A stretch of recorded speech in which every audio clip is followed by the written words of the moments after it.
decía, muchas gracias, sí, cierto. Esos métodos que se trasladan y se traducen en algo cierto conocido en las leyes locales, en nuestro caso en la ley aduanera, ¿sí? Nos permite, bueno, más bien, nos otorga 6 métodos diferentes para la valoración. El primero de ellos, que fue el que vimos durante toda la primera semana, fue el método conocido como el método de transacción. Ese método de transacción es un método que incluye el valor comercial de la mercancía, que es el valor factura de la mercancía, más ciertos gastos en los que incurren los importadores por traer la mercancía al país de destino, los importadores. Cuando el exportador hace los gastos, ya viene incluido generalmente en una factura. Entonces, decíamos que el valor de la mercancía en aduana por método de transacción está íntimamente relacionado con los Incoterms, ¿sí?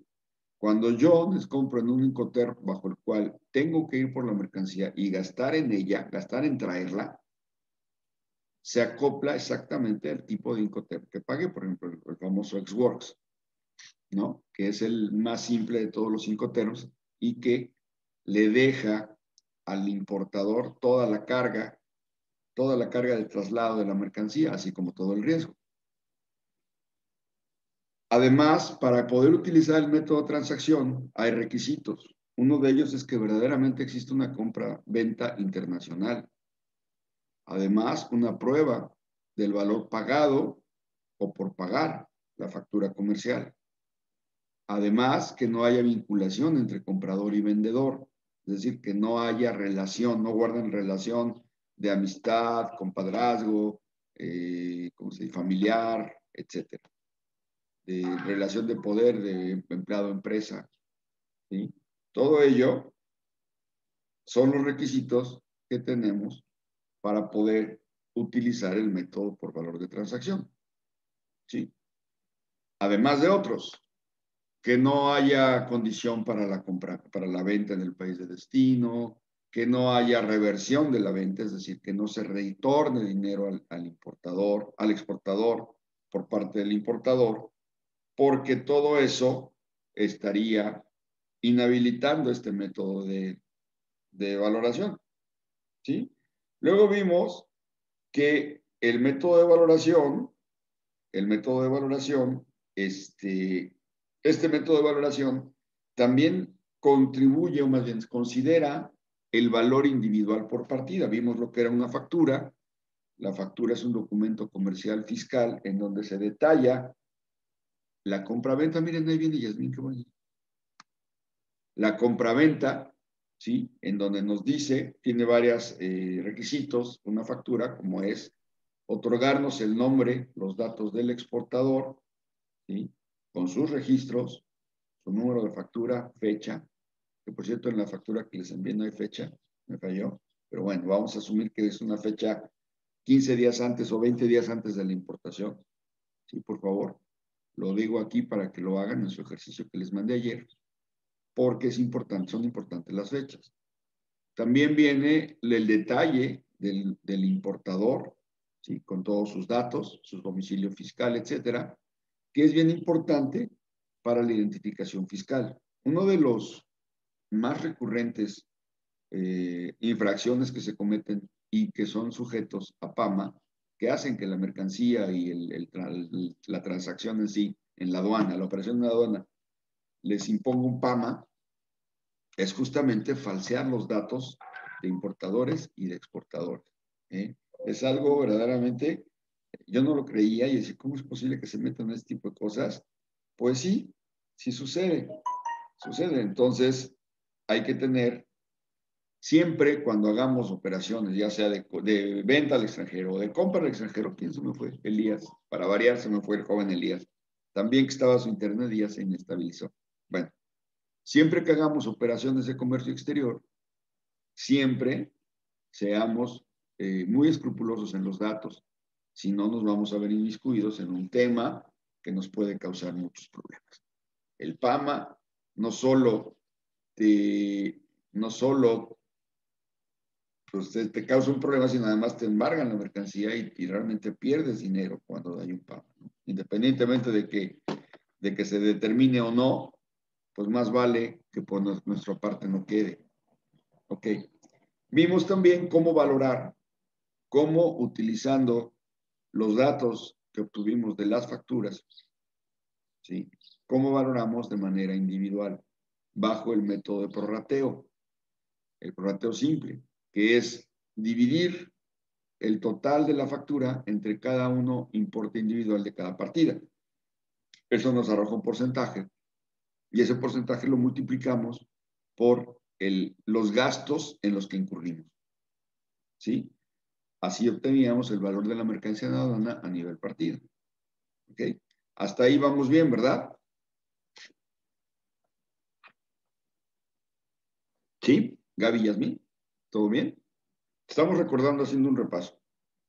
Yasmín, Sí, que sí. llegaste un poquito después. Ya una vez que conocimos todo esto, entonces nos dimos a la tarea de conocer los otros 5 métodos. El método número 2, mercancías, valor de transacción de las mercancías idénticas. Y el método número 3, mercancías similares. Este método se lleva a cabo solamente si el método, cualquiera de ellos dos, primero, si el método de transacción no es posible utilizar, porque no hay factura, porque no hay un valor probatorio, porque hay una vinculación entre los actores de la transacción, o porque hay ciertas características que nos impiden utilizar el método número 1. En ese caso, recurriríamos al método número 2. Mercancías idénticas son aquellas que pueden tener una pequeña variación de aspecto, pero que en esencia son lo mismo. Vimos el ejemplo de algunas bicicletas que son idénticas en todo, en el cuadro, en los manubrios, en las llantas, en los pedales, en todo, excepto que tienen un diferente color. Esa variación no aplica para considerar diferentes las mercancías. Entonces, utilizando este método de valoración, el importador debe buscar dentro de sus propias importaciones o las que haya llevado a cabo la Secretaría de Hacienda en un máximo de 90 días, alguna mercancía idéntica de la cual podamos utilizar su valor comercial, su valor en aduana, perdón, su valor en aduana y presentarlo como propio. Es decir, para poder utilizar este método, tuvo que haber habido una transacción por valor, perdón, una valoración por valor de transacción dentro de los 3 meses anteriores y que sea una mercancía idéntica. ¿Sí? Ese es el requisito. Si no, no podemos. Ahora, si este método no funciona, no podemos utilizarlo, nos iríamos al siguiente método, que sería el valor de transacción de mercancías similares. Y por similares entendemos que son comercialmente intercambiables, que no son iguales, no son idénticas, pero que tienen un uso similar y un aspecto similar y que son comercialmente intercambiables. Entonces, estas mercancías, bajo este método, perdón, pueden ser valoradas también, así como las mercancías idénticas. Cuando haya una operación de compra-venta, valor de transacción, una valoración, valor de transacción, dentro de los 90 días anteriores a la fecha de la compra-venta, ¿sí? A la fecha del despacho.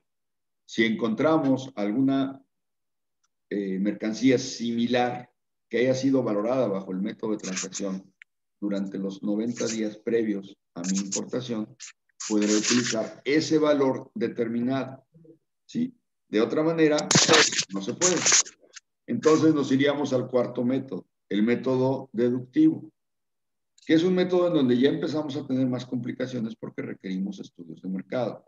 El método deductivo nos obliga a conocer una mercancía en el país de destino ya puesta a la venta, si ya en Liverpool, en algún almacén grande, en Walmart, en Soriana, en cualquier lugar, incluso en una tienda importadora con prestigio, en donde yo pueda obtener información y irle deduciendo los valores de hacia adelante para atrás, de adelante para atrás, del precio unitario mayormente utilizado, porque hasta eso debo utilizar el que más se utilice, ¿sí? El que más se utilice de ese producto, de ahí irle descontando comisión o utilidad esperada del vendedor, fletes, seguros, transportes hasta la aduana y todos los gastos en los que incurrí, toda la cadenita comercial hasta llegar y ponerlo como si fuera en este momento valorado en aduana.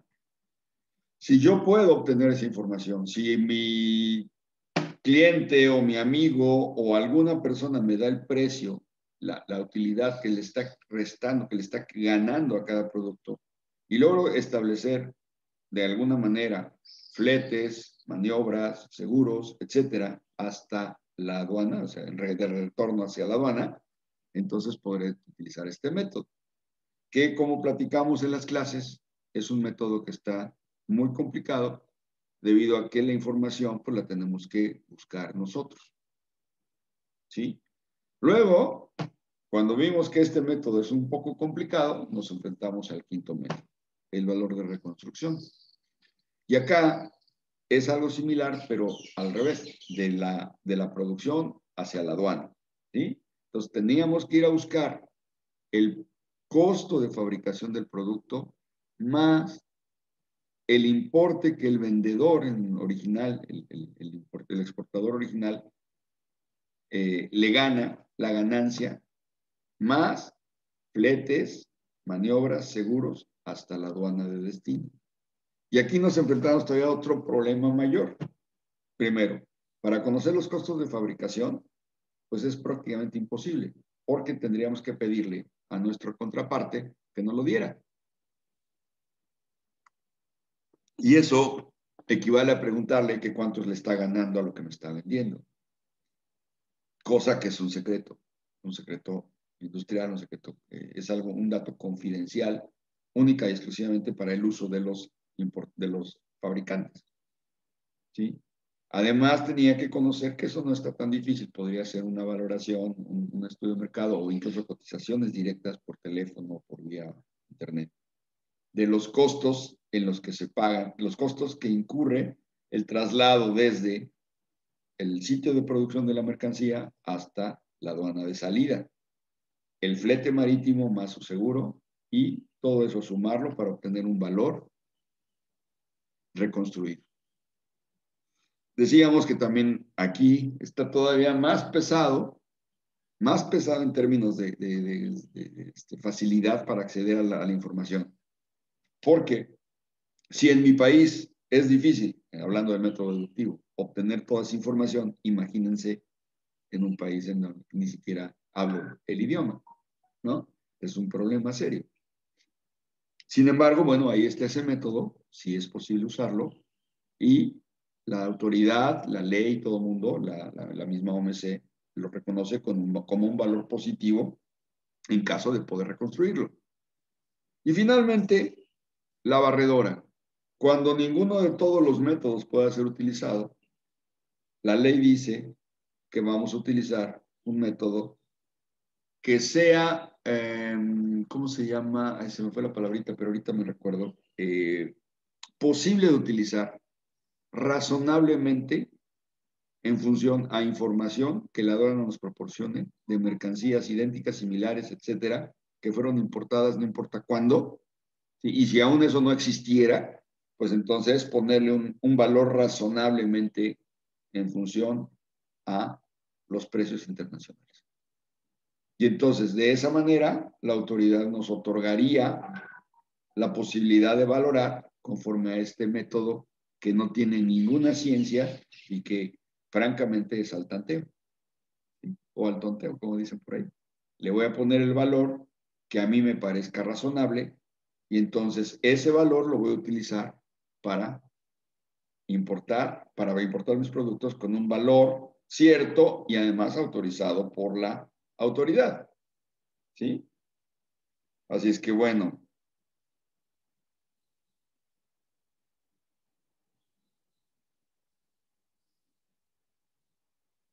Espérame un segundo, me están hablando de la escuela.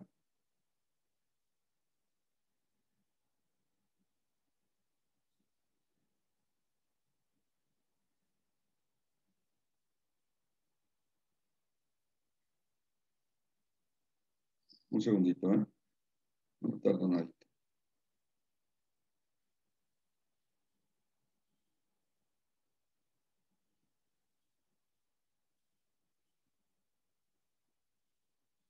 Ya.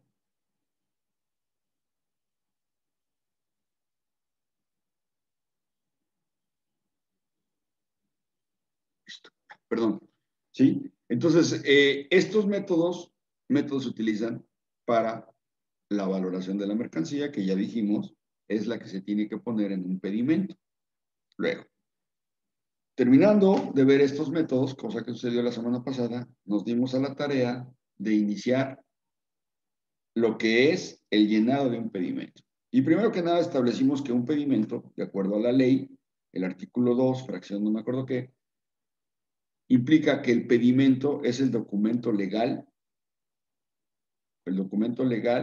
mediante el cual durante el despacho se puede hacer la entrada y salida de mercancías. En este documento nos sirve como declaración fiscal para declarar los impuestos y contribuciones que tenemos que pagar, así como para otorgarle al producto el carácter de importado y por lo tanto de nacionalizado. Sin este documento, ningún producto, ninguna mercancía es legalmente importada. Cuando uno, incluso cuando compras un coche, a veces es más importante el pedimento en sí que la propia factura del vehículo. Es importantísimo tener el pedimento porque eso está otorgándole a la mercancía la calidad de importada y por lo tanto legal, nacionalizada, como ustedes quieran decir. ¿Sí? Este pedimento se llena bajo ciertas reglas y esas reglas nos las otorga el anexo 22 de los acuerdos generales de comercio exterior, los acuerdos generales de comercio exterior, ¿sí?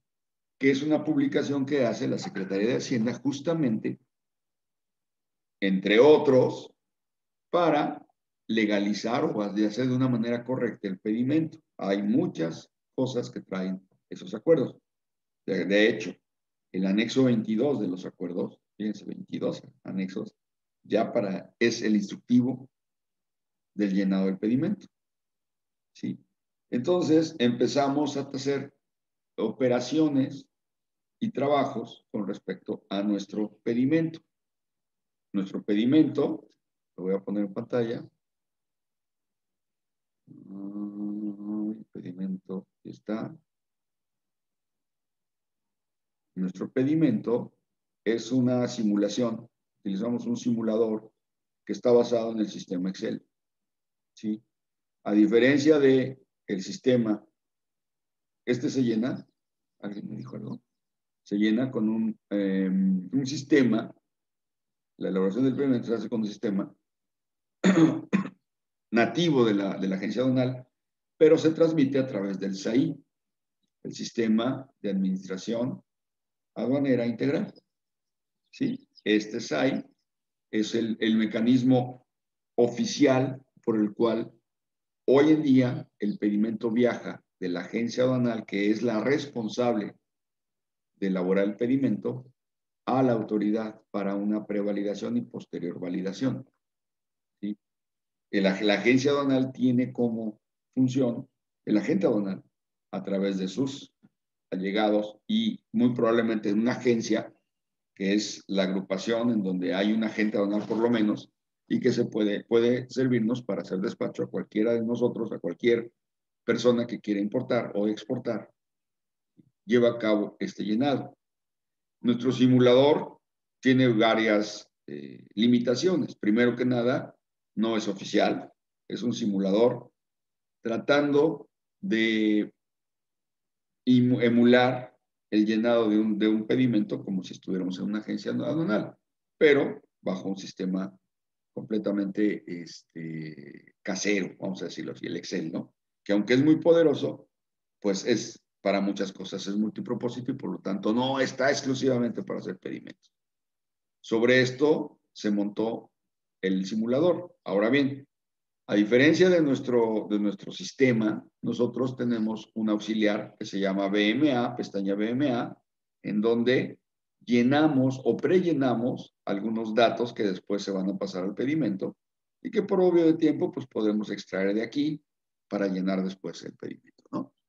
Entre ellos, los datos del importador, que son muy importantes. Les decía que incluso el 70% de PAMAS tiene que ver con los datos de los importadores y los exportadores. Entonces, es importantísimo que nosotros tengamos bien los datos. Empezando por la razón social o el nombre, hacíamos en este sentido la diferencia entre una razón social y un nombre de una persona física. Quedamos que la persona física, pues aquella que se autorrepresenta, que existe tangible, como una persona como yo, como ustedes, cualquiera de nosotros, tiene un registro ante la Secretaría de Hacienda que nos permite llevar a cabo operaciones económicas, ¿sí? Actividades económicas en las cuales obtenemos una ganancia. Llámese empleado, llámese comerciante, llámese hombre de negocios, ¿sí? Tenemos un registro ante la Secretaría de Hacienda, que es aquella que se dedica justamente a la recaudación a través de su agencia llamada SAT, ¿sí? De los impuestos. Pero también tiene otras funciones como son el dotar a los estados, municipios y todos del dinero que se recauda y se entrega. ¿Ok? Hasta ahí vamos bien. Además, para enterar a Hacienda de las actividades que hacemos, por parte de nuestro RFC, pues es importante tener la calle, la dirección completa del importador. Lo mismo del exportador, en su caso, ¿sí? En este caso, de la persona que nos envía la mercancía, nos está vendiendo la mercancía.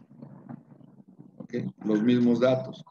Y después, los datos para la valoración. Aquí tengo este pedimento en blanco, ya tenemos por ahí algunos llenos, ya deben ustedes tener alguno por lo menos, en donde, bueno, se llena el tipo de moneda de la transacción, el país de origen, el Incoterm, bien importante porque dependiendo del Incoterm van a ser los incrementables, los gastos que pagamos, que nosotros pagamos por traer la mercancía a nuestra aduana, si es que así es. ¿Qué pasa cuando el Incoterm es IF? A ver, querida Yasmín, tú que sabes todo.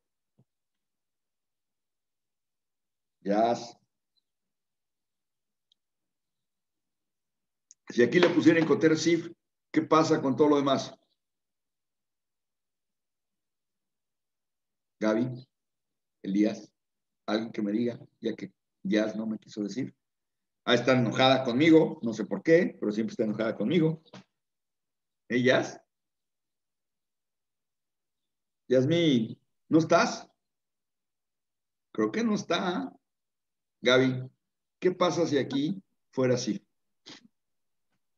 Si aquí yo le pusiera SIF, independientemente de qué país venga, de cuánto se haya pagado por los fletes y seguros, no están a cargo del comprador. Por lo tanto, esto no tendría sentido. Aquí no habría gastos incrementables. Sí se llena, pero los incrementables que están acá abajo quedarían en cero. Cero, cero, cero. Gastos incrementables cero. Por lo tanto, el importe o el valor comercial sería el mismo que el valor de la mercancía en aduana. ¿Sí? Sin embargo, para nuestro ejercicio de llenado del pedimento sí es importante llenarlo, aunque sabemos que el precio factura va a ser el mismo precio que el valor de la mercancía en aduana. ¿Ok? Ese es nuestro requisito. Ahora bien, también tendríamos que llenar este pequeño cuestionario en donde se determina si es posible que utilicemos este método. ¿Cuál método es? Valor de transacción. Si es compraventa para importación a territorio nacional, si la respuesta es sí, si únicamente si hay personas vinculadas, y decimos que sí, o que si existen restricciones, o que existen contraprestaciones, o que existen regalías, entonces, como dice la leyenda de acá abajo, en caso de haber contestado negativamente al supuesto número 1 o afirmativamente en cualquiera de los demás, no se podría utilizar este método. Tendríamos que irnos al siguiente, que es el de mercancías idénticas, y si no podemos, el de mercancías similares. Y si no podemos, el de deducción. Y si no podemos, el de reconstrucción. Y si no, al último recurso. Pero la mayoría de las importaciones se llevan al amparo del valor de transacción. Entonces, teniendo ya esta hojita lista, nos pasábamos a la siguiente, que era la carátula, en donde llenamos el número de pedimento bajo las reglas establecidas en el anexo 22 y que ya ahorita ustedes deben saber como yo, ya son de rutina. Si ustedes se acuerdan, quiero que me digan cómo se conforma el número de pedimento.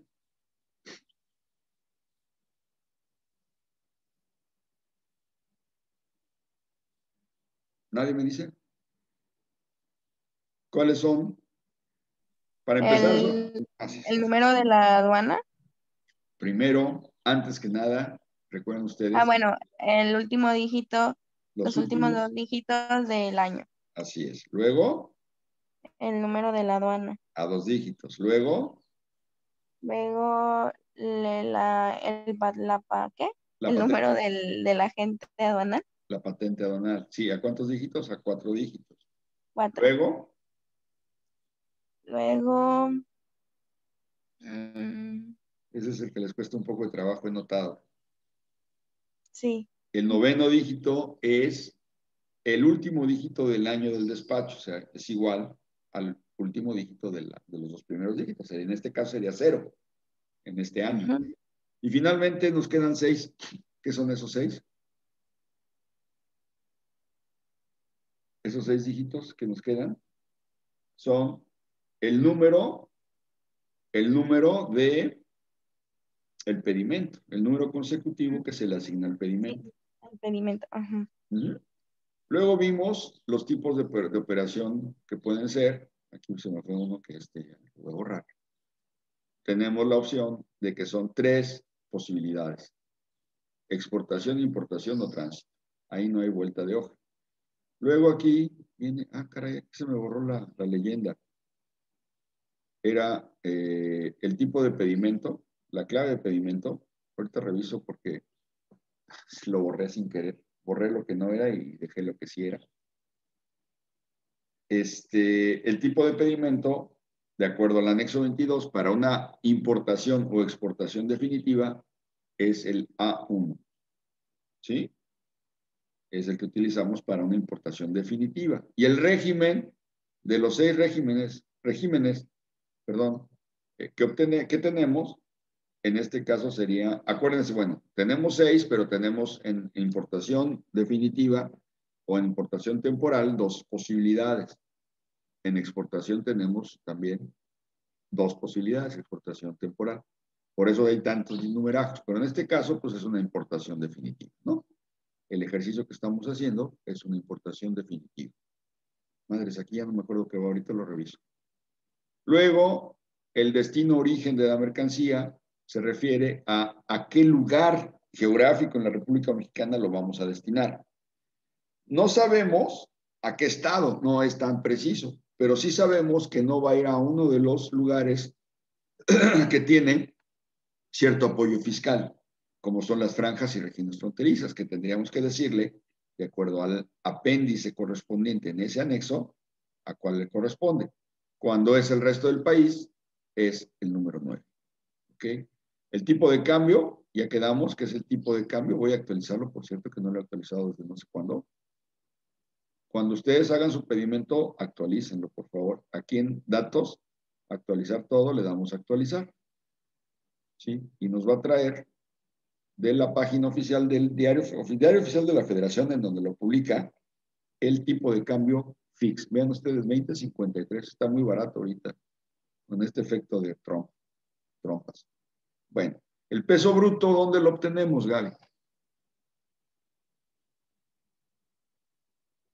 ¿De dónde podemos obtener el peso bruto?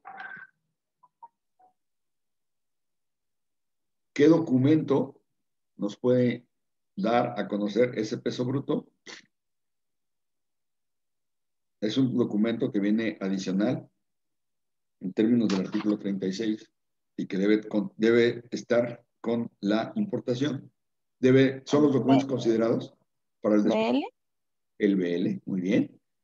La aduana de entrada y salida, pues es otra vez el número de la aduana, pero aquí ya incluye, a diferencia del número de pedimento, la sección aduanera que corresponda. En el caso de Manzanillo es 16 más sección aduanera 0, hace que sea la aduana 160. Medios de transporte, el arribo, la entrada, el arribo y la salida. ¿Cuál es la diferencia entre entrada y salida? Lo explico y luego lo expliqué y lo vuelvo a explicar. La diferencia entre entrada, salida y arribo es la forma en que entra al país, pero cómo arriba a la aduana. ¿Sí? Puede ser que el producto haya llegado, la mercancía haya llegado en barco, pero del puerto a la aduana haya una distancia. Y entonces entró por barco, pero arribó a la aduana por carretera, por medios carreteros. Y la salida es exclusivamente cómo va a salir. Sí, puede salir por ferrocarril, por camión, por como sea. Tenemos que, de acuerdo a los apéndices correspondientes, ¿sí?, poner estas cosas. Estos datos los voy a explicar, pero los voy a explicar en la siguiente sesión, pero vienen directamente de nuestra hoja de valoración. Y aquí le voy a parar porque ya se me fue el tiempo. ¿Sí? Quiero verlos en pantalla, por favor. Regálenme una mañana bonita viendo sus caras, ¿verdad? Hola, Gaby. Jazz, estás ahí, Jazz. Evidencia de que estás ahí, Yasmín, por favor.